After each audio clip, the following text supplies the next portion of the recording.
Welcome into the Inside Carolina podcast. This is the Coast to Coast podcast. It looks different.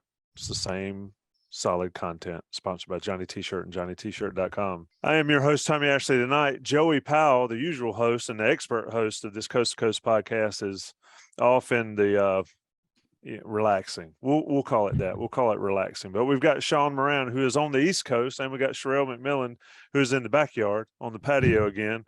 Sherrell and Sean, how y'all doing? Doing well. Good, Tommy. It's been a long time since we've been on a podcast together, so happy to see you.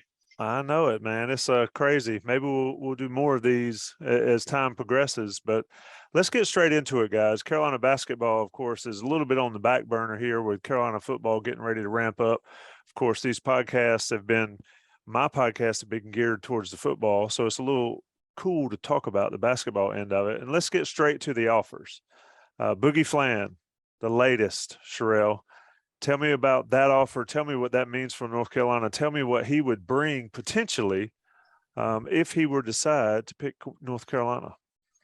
Yeah, I think it's further confirmation, as we discussed a couple of weeks ago, that UNC wants/needs a lead guard in 2024. So he's the second true 2024 guard or lead guard offer, joining Elliot Cadeau, who they offered, I think, during Peach Jam. Flan, yeah, man, he's 6'3", real skinny, kind of a stream bean kind of guy, but he is quick. He's fast up and down the court. Has a lot of moxie, likes to hit big shots. I think is still evolving as a lead guard. For his high school and really for his AU team, he has to be the primary scorer. That's his role. That's what they ask him to do. That's what they want him to do. That's what they push him to do. So his facilitating and distributing, actually, the only time we've really seen that was with USA Basketball this past summer when he won the gold medal. Actually won the gold medal on his birthday, I believe. So he's got that going on. He's got offers from pretty much every top school in the country, I think, save Duke. So it's going to be one of those recruitments that probably goes the distance, and that North Carolina, if it wants to stay in, is going to have to fend off schools like Kentucky and Kansas and UCLA and some of the other top-notch programs, and of course all the ones in the Northeast as well. Sean, looking at the offer, let me ask you this: as far as the type player he is this where Hubert Davis is going on his recruiting tact, offering the big names, the top guys? Is that going to be Hubert Davis's way of going things and going against the Kansases and Dukes and all that? Is that what North Carolina fans can expect from here on when you've got an offer like Flan coming in with, like Sherrell says, all the major players are in it and are going to be in it? Seems like that's being the regular for North Carolina lately. Yeah, that's a good question. And I think early for this class, you saw the focus on the two, one being Jaren Stevenson, so in-state local, the other being Cam Scott, South Carolina, fairly local. And then there was a long gap until really the spring summer period. And that all started with the top ranked players, Ian Jackson, et cetera, that you're going against the best of the best, Kentucky, Kansas, Duke for the one and done type players, G League, et cetera. And now you're starting to see them expand the list, both in terms of some guys outside the top 25 that could be here for several years, while also keeping the top 10, top 15 players in that range. And I think we're also seeing, we talked about it before, the focus on the New Jersey, New York area, especially with the last two offers of Cadeau and Boogie Flan being that focus. So Hubert's obviously, I know he liked to prioritize that area when he was an assistant, but he's definitely continuing that. But to go back to your question, yes, I think that's going to be a consistent theme throughout the 2024, 25. You can keep going down, mixing in with local products and other guys that they think could fit their system. New York, New Jersey area has certainly been kind to North Carolina over the years. I mean, good gracious, you could build a North Carolina all-star team out of guys that came out of New York. But Sherrell, as far as type of player, we're getting into Hubert Davis's sort of, I guess this is this is his area. This is what type of player. Is there a consistent theme with the type of player, not necessarily the person, but the type of player Hubert Davis is recruiting, whether it's guard, big, whatever, that we're seeing here that's maybe a little different from North Carolina in the past, or is it all the same and it just feels a little different because it's Hubert? I do think it's a little different. Some of the guys who he is recruiting, like I said, have a little more pizzazz, a little more flair, a little more oomph to their game. Let's put it that way. Than maybe Roy Williams would have recruited in the past. So I think that's one. He's definitely looking for that. He wants intensity. He always talks about unpacking your bags and all that good stuff. But he wants that emotion. He wants guys who are diving on the floor and screaming and yelling. And maybe Coach Williams wanted that. He wanted emotion and he wanted you to love the game, and maybe he didn't want you to demonstrate it in a certain way. And that's just more of a generational thing. So I think there's that. And then everybody on the court on a Hubert Davis team, I think he wants to be able to shoot. And I think that is a slight tweak, a slight difference from, how it used to be, the last 15, 20 years. And Flan, again, Adam Finkelstein, who's the 24/7 national scouting director, called Flan one of the best shooters in the class. And he's only going to get better at it, because the thing is, most kids now, we talk about, oh, is he going to reclass because he's in a year older? Flan is basically a year younger than everyone in this class. So he just turned 16 and he's already a junior. Relative to guys who are in the class, they're some of the top players. He's a full 2 years younger than, who are also in this class. So he still has kind of the trajectory of going up because he's younger than all those guys. And it might not seem like a year makes a big difference in, AAU basketball and in high school basketball, but it does. You can tell a huge difference between someone who's 18 and someone who's 17, and someone who's 17 and someone who's 16. So that's why I like Fland a lot, just because what he's going to be is still being determined. He just got so much growth potential with his frame and the way he plays. Sean, you've watched these guys over and over, and Flan certainly won the gold medal, excuse me, as USA in the 17U division. Talk about that growth that you see from guys, Flan specifically, but in general, guys that are, we've seen guys, and I don't cover recruiting as much as I did way back in the day, as you guys do, but I saw guys that were really good as like 8th and 9th graders and 10th graders maybe, and then that was the best they ever got. Talk about that progression that we're seeing from these guys that are young and can play, but then they carry it forward. Whereas I could name one that played for Carolina and I thought he was better than he was in the 8th grade as he was as a freshman at Carolina. I'm not gonna say the name. I'll tell you all off air. But anyway, talk about that progression. These guys getting older, good young, but progressing and being good by the time they get to college. Yeah, I mean, I think especially now, you're starting hearing about these guys your freshman year, 8th grade sometimes, and Ian Jackson, for instance. I think Max Preps Player of the Year as a freshman. But just looking at the point guard offers, you have Boogie Flan and Elliot Cadeau.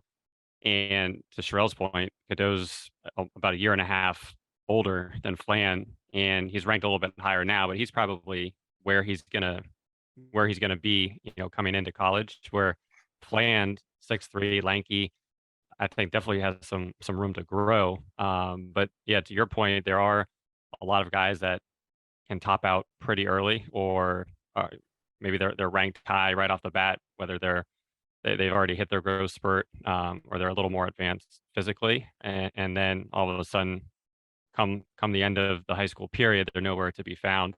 And I think you've seen it, especially over the last few years with COVID kind of impacting the number of events and people getting out to the events, just how drastic the rankings have shifted. I mean, even Seth Trimble, for instance, was in the 103 or in that range when he was offered, and now he's in that 20 to 25 range.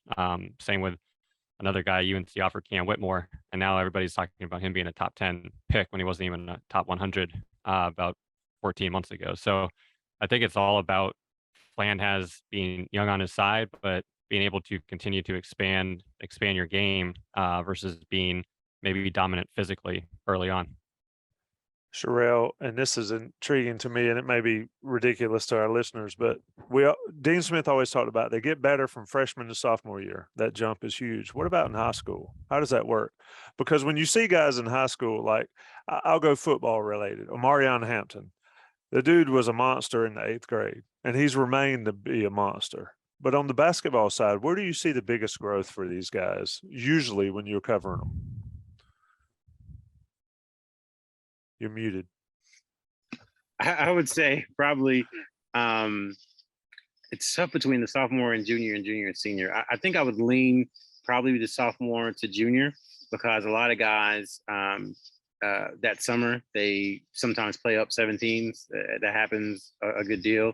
And even if they don't, they're playing against the other top 16s in the country. And that's really when you start to see some differentiation between, guys who are good and guys who have a chance to play at, the bluest of the blue blood schools. So I would probably say sophomore to junior year because as a junior, it's just something about being an upperclassman. You're counted on to do more. Most of the time they're stepping into leadership roles, depending upon the program and the high school. So for me, I think that's when I've seen it a lot. Justin Jackson for me was a big one. As a sophomore, he's always been tall and lanky, but as a sophomore, tall and lanky, you weren't sure. You think he's going to be good, but you weren't sure. And then as a junior, he kind of, that summer he was really good and he carried it through in his junior season and then carried it through to his senior season. But that's what I would pick was that age, kind of 15 turning 16, sophomore to junior. Just something about that time that the guys mature a little bit. Sean, you agree there? Yeah, no, I'm right with Sherrell because you're going where, once again, a little different for everybody, but you've had 2 years under your belt, and now you're, whether it's high school or AAU, stepping into that bigger role, but you're probably a little more advanced physically and mentally to be able to do that and become the go-to person versus a talented player that is, one of the starting members or coming off the bench.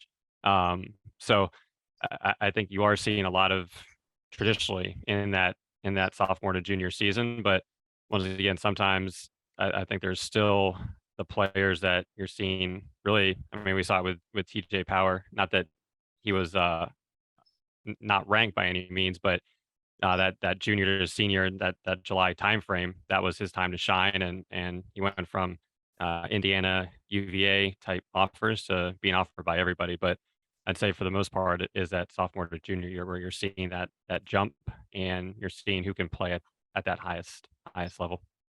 Yeah, Tommy, I'm going to jump in. Like an example of an offered player for me is Jaren Stevenson. I remember last summer watching, because we weren't still salty, but there was a whole situation why we weren't able to go to BCM. But I remember watching the live feeds of him playing 15U. And you're like, yeah, he can be good, but he was still very physically immature, still needed to grow, still needed to get stronger. And then you see him this summer, and you see him at the NBPA camp, you see him with Team United 16s, and he just looks bigger, stronger, just more sure of himself, more confident. So that's an example right off the bat. Just already you're seeing that sophomore to junior progression with him, because what he is now is much different than he was, not even last summer, but even January. He's just a different guy. And I think a lot of that is his mindset, to Sean's point, stepping into new roles. Your confidence is built up because you're kind of going to be the guy now the rest of your time in high school. So I think that's a big part of it. It's an interesting take. I always said if you can get guys through the 14, 15-year-old time frame and they keep progressing, then they can be really good in whatever sport. Because, they're still teenagers and they're still dealing with everything that the teenage mind, and especially the teenage boy mind, goes through. Interesting take there. I appreciate y'all's comments on that.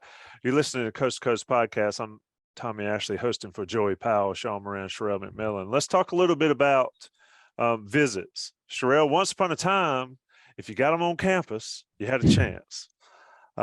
We've seen North Carolina have success with that and not have success with that lately. But tell us about the most recent visit news and how important that is in the recruitment of these two guys. Before that, did you watch the UNC football scrimmage highlights? You were talking about Omarion Hampton. I have. Good Lord, man. I've seen him since he was in 8th grade. I'm telling you. I don't know how good he'll be in college, but physically, he is ridiculous. It is not fair. That was like the best 50 seconds of the year so far. So yeah, so like to your point, really with North Carolina, it's an industry thing. Everyone knows it, that if Carolina can get guys on campus, there's just something about Chapel Hill that attracts people. Armando Bacot has a tweet about it, and it's funny, but it was actually true. It's basically like, if you don't want to commit to Carolina, don't visit, because you will. And that happens a lot, where guys just get there and fall in love. I think a lot of our listeners and subscribers can relate to that, because it happened to them. But juniors now can take official visits starting on August 1st. And that is a bit of a game changer. It's been like that since 2019, I believe. That Zaire Williams, Cade Cunningham class was the first one where you could do that. And North Carolina's already got 2 juniors locked in to official visits. Drake Powell, we talked about him a lot on this podcast, from Pittsburgh, is taking one August 23rd and 24th. And then the godfather of soul himself, James Brown, will be in Chapel Hill. I know people are going to hate all the James Brown puns. Like, they hate him already, but it's just going to keep going. Yeah, you got to keep it up. You can't beat those. He'll be on campus the weekend of October 15th. So those are the 2 confirmed. Definitely know that other players in 2024 are working on dates, as well as players in 2023. Zayden High, who is a power forward from Texas, we know he's talking to the UNC staff about a potential visit, trying to set something up. Jaren Stevenson obviously is an offered player, thinking about setting something up. Same thing with Cam Scott. So there's a lot of weekends, and guys have these extra visits to use, and it wouldn't hurt for North Carolina to get as many of them on campus as possible, because the local guys can always take the unofficial visits. So you start piling those on, and then next August it resets for these 2024 kids. And if they're not committed, they can come back and visit again. So a lot of schools are taking advantage by getting guys in early on these junior year officials. Sean, do you feel as good about James Brown's visit? Getting a guy like James Brown on campus, or anybody on campus, as Sherrell McMilland does, keeping in the James Brown punt. So I think for the rising juniors, there might be different situations where they're just trying to get their visits. So in terms of expecting a commitment versus, 2 years ago when everybody was visiting in June, from Seth Trimble to, you go down the list, and it was really kind of rapid fire. I think the importance is there, but for the out-of-state prospects, I wouldn't expect an immediate commitment, even if they do love the visit. James Brown, being from the Chicago area, I'm sure will be making sure he gets a lot of the Big Ten football weekends up there, and some other schools. But to that point of getting him to Chapel Hill, especially with all that competition, is huge, and it shows the interest, the mutual interest. And then you have Drake Powell, a local player, maybe more likely to commit, just given the local proximity than somebody from out of state. But I think if you're getting the juniors, rising seniors on campus, then you should be looking for quick commitments afterwards to see who's obviously really interested. But I think the rising juniors, it'll play out a little bit longer, but once again, still good to get them on campus. As Sherrell said, the question was, hey, we've been hearing this guy's interested, or he has an offer.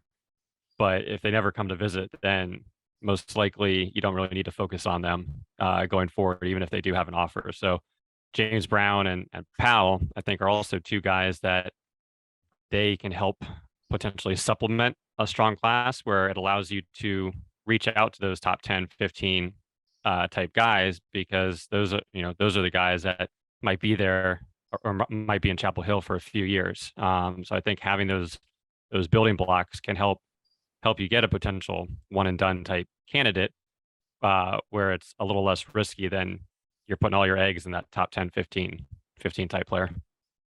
Sherrell, has the visit deal changed in Chapel Hill with Hubert Davis? I mean, is it different, or is the quote unquote official visit? How has it changed, if it has at all, under Hubert versus the way it was under Roy? If you know. That's a very good question. I don't think it's changed a ton. I think it's more really honestly doubling down on what Carolina is, what they feel it stands for, why they love it. It is, I guess, infused with a little more updates, a little more progressive than it used to be. But I think the core tenet of it is exactly the same, is that this place is special. And look at the bench, and all of these guys played here or coached here or played and coached here at some point over the last 20 or 30 years. And why are they back here?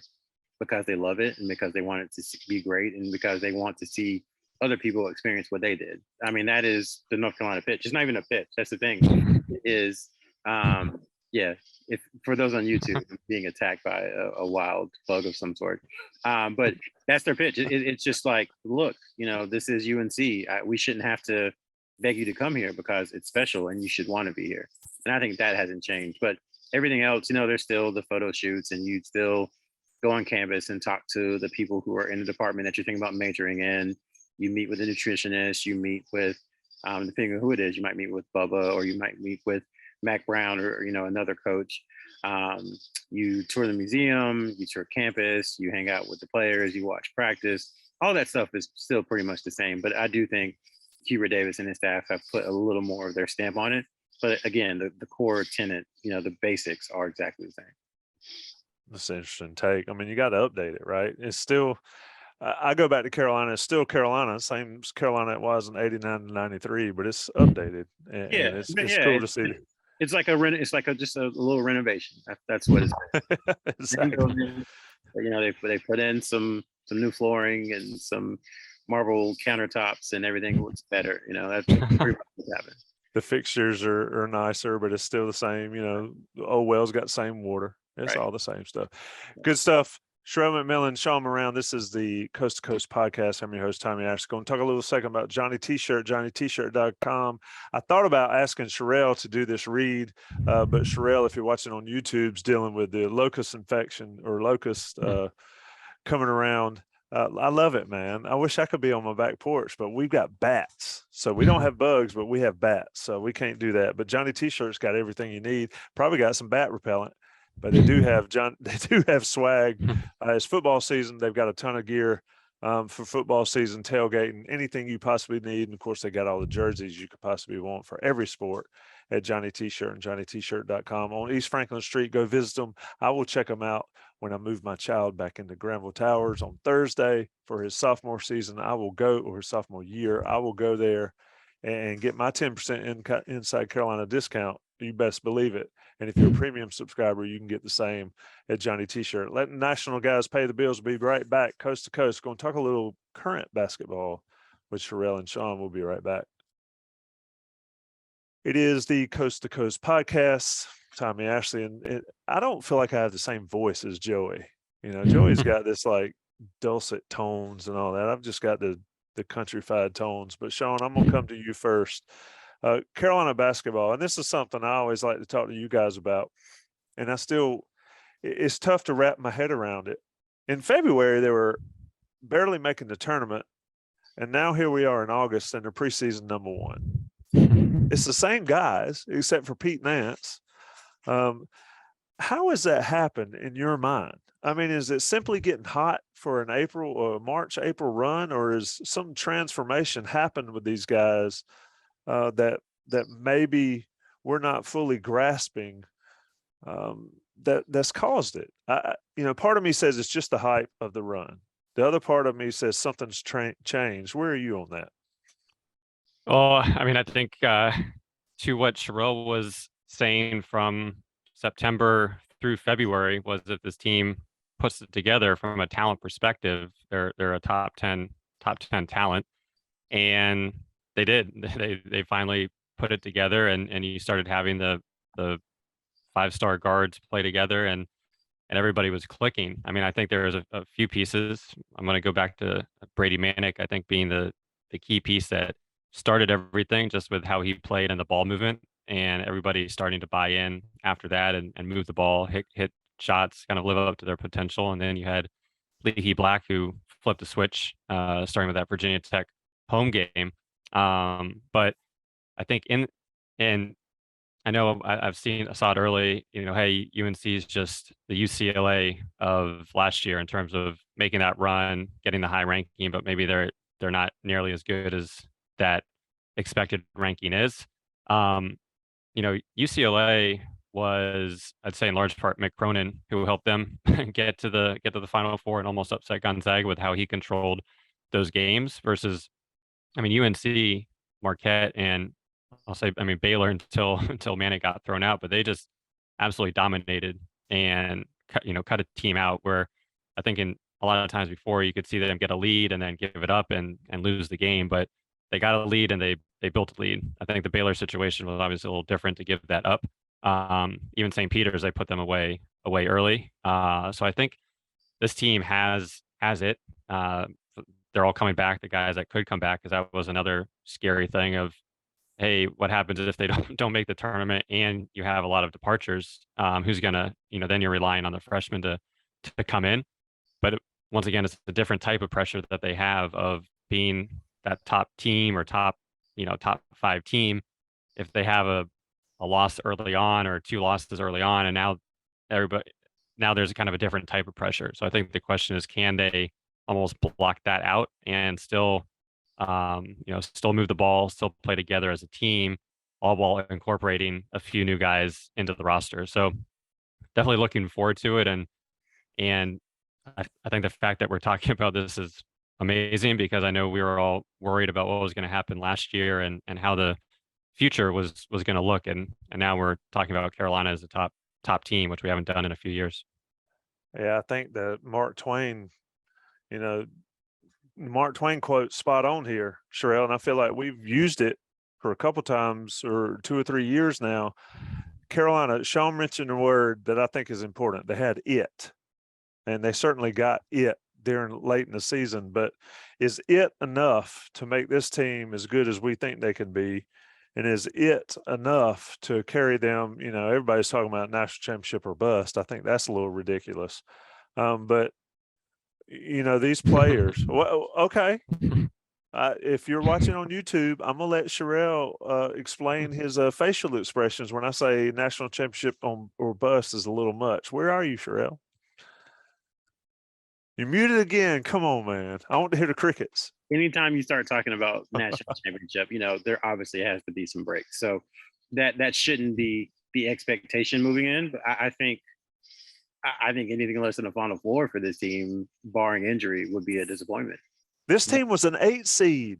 Yeah, they were an 8 seed, but if you look at the numbers like Bartovic and Ken Palm and all of those advanced stuff, it was a top 3 team in the country from February 15th on.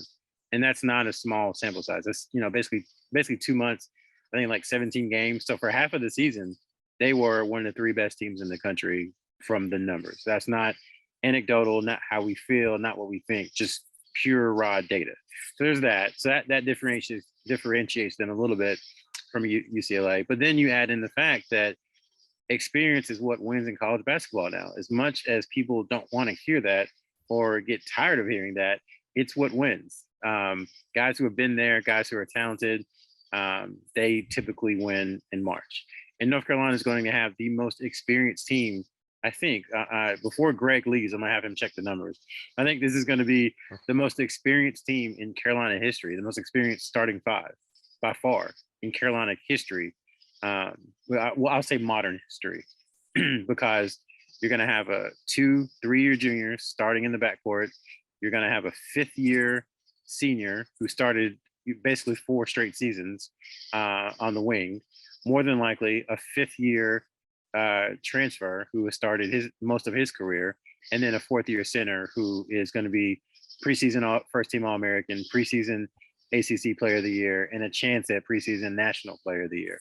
So talent-wise, there is absolutely no excuse, no reason to think that this isn't, the best team or one of the 4 or 5 best teams in the country. I think the only thing that can inhibit them from reaching their goals is if they don't get anything from their bench. And I think, we saw Puff Johnson, what he did in the national championship game. You can build on that. Players build on big performances in March and can carry it over to the next season. So I think all those factors together make this a little different from a team like UCLA, because UCLA lost guys. They also didn't have an infusion of talent like North Carolina had. So if you talk about newcomers, they have Pete Nance, they have Seth Trimble, who are, more than likely going to be two big pieces on next year's team. And UCLA didn't have that kind of infusion of talent last year. So I think that's a little bit different. But yeah, for all those reasons, a 17, 18 game sample size of them being one of the best teams in the country, why can't they carry it over into this season and be what they were in February and March and April, beginning in November? So, Sean, who makes the biggest jump on this team? And it can be anybody. It can be Baycott. It can be down to Justin McCoy. Who you think, what player comes out, whenever they roll out November 6th or whenever it is, that has made the biggest jump that propels them to do what Sherrell's predicting? Ooh, that's a. Predict anything. I just said they should barring injury, they should make the Final Four. That's all I said. Before this will give me some time to think, but also in terms of just how you need the tournament matchups to come out and what happens over those few weeks, I think this year everybody felt fairly good in terms of the one seed that they're matched up with, as well as Marquette versus Wisconsin last year, a different style that was not ideal to UNC's playing. UCLA, a team that was beatable, and then in my mind, I was always worried about Kentucky or Purdue, who was going to be in that one, and you didn't have to play either one of them to get there. So once again, a lot of it is based on matchups and slotting and seeding, but I'd say from a starter perspective, I'm going to go from the guards, both Caleb and RJ. I think they all showed at times what they're capable of playing at, and really started to figure out how well they can play together. But they're going to need to continue to do that and to continue to grow. We saw them both struggle in the championship game and at different times. So we saw the highs, but it's easy to kind of forget the lows that we saw in that March run. And then in terms of other players, probably taking the easy route, easy option on this, but I'm going to go Puff Johnson, because I think he probably could have slotted in as a potential starter if Pete Nance wasn't coming in. And I think really last year was his freshman year for the most part, in terms of really getting experience. And we saw the jump that RJ and Caleb made with a year under their belt. And I think we can definitely see that from Puff. Shooting wise, I know his percentages. I think that was more of a mirage. So I'm expecting him to shoot in the high 30s from three, and then you go from a defensive rebounding and offensive rebounding ability. I think he's gonna add a lot. So those are the guys that I would expect to make their first jump or another jump in the case of RJ and Caleb. Sherrell, when we've done a lot of these podcasts over the years, and we talked about how people are what they are by the time they're 3 and 4 years in, and we've been proven wrong over and over and over. So especially in the last few years with Kennedy Meeks, Bryce Johnson, even Baycott to a certain extent. But who's your guy that you're watching? We're August, first week in August, second week of August. Season doesn't start for another 2 months or 3 months. Who makes that jump that pushes this team over the edge? Because again, this team was an 8 seed and not very good, at least as a team, in what they showed until they got it together there. Numbers say what they say. But what happens from now until November 6th that puts this team over the edge as far as player specific? Yeah, for the third year in a row, I'm going to go with Caleb Love because, his first year was not good, and he'll be the first one to tell you that. But he had moments. He had those 2 Duke games where you're like, man, this is an NBA player. And then last year, there were moments where it was kind of Caleb being Caleb, where it was like one game it was 3 for 19, and the next game it was 10 for 15, and he's got 30 points, and he's put the team on his shoulder and hit big shot after big shot after big shot. So I think just a level of consistency for him will elevate the team. Greg has this stat somewhere, but the layups that he hit against UCLA in the second half and then against Duke were basically more he had more points in the paint in those like 60 minutes than he had the previous like 15 games or something, some crazy stat like that.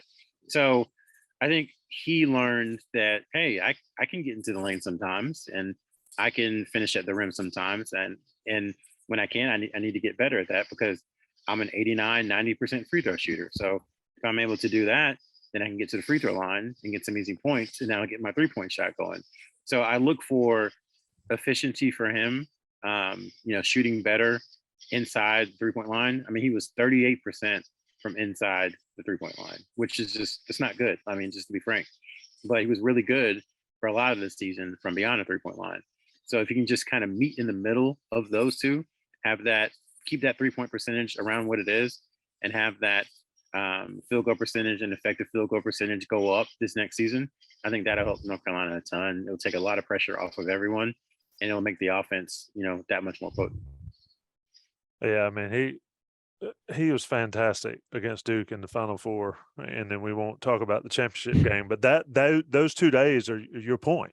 I mean, just unbelievable. To be fair, they they won't say this publicly or anything, but a lot of those guys were dealing with a lot of injuries and a lot of mileage and a lot of stuff. So especially, I hate to say you give someone a pass in a national championship game, but I get it. That national semifinal was the most emotional national semifinal maybe in history, maybe.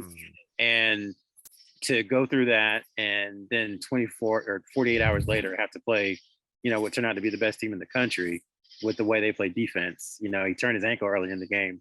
So I kind of understand that one a little bit, but your point is well taken in that it just needs to be a level of consistency that wasn't there last year or his freshman year. Yeah, those guys were gassed. Go ahead, Sean. Well, in terms of Caleb, I think we all remember the floaters he was hitting in the Duke game, which just was showing how confident and how he was feeling in that game. But you also knew, hey, you're probably going to see some of that against Kansas, and those definitely weren't, look more like the traditional how they were during the season, and we're not following. So hopefully for him, he can kind of understand what he needs to do to get his shots to fall, if it is getting to the basket, getting to the line where he's a remarkable free throw shooter, or if he's able to improve some of those shots in the paint. But one other guy, as Sherrell was talking, and I don't know if it's the jump that is needed to be made, because I think there already was a pretty significant jump, but in terms of a guy that needs to still show improvement is Leaky Black from an offensive perspective, because you saw it as the tournament kept going and going.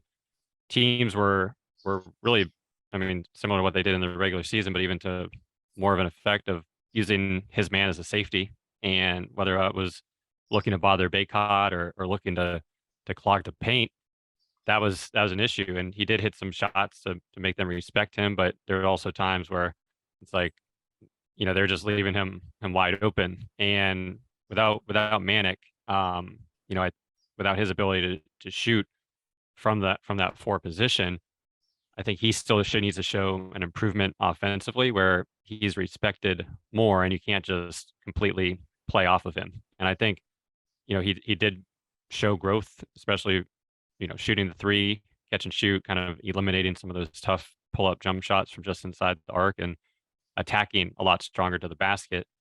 And I think if he's able to do that, I mean, probably we were never mentioning Leaky Black and NBA in the same sentence prior to, but just given his size and what he can do defensively, I mean, I think that could also give him a tremendous boost, the next year in terms of what his ceiling looks like and where he can go if he can show that improvement.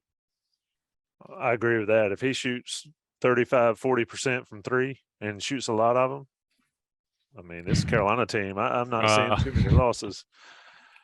Sherrell, I'm not going to go that far, but hey, we might as well just go. We just, we just take it all the way. We get all. I'm 12-0, right, Sean? You forget I picked Carolina football 12-0. I might have Carolina basketball close to that this coming up. Get loose in August. Look, let's close this show. This has been the Coast to Coast podcast. Sherrell and Sean. Sherrell, give me what's next for Carolina basketball on the recruiting side of it. What are we looking for in literally the dog days of August? Yeah, I think the most pressing is TJ Power, who we haven't mentioned in this podcast.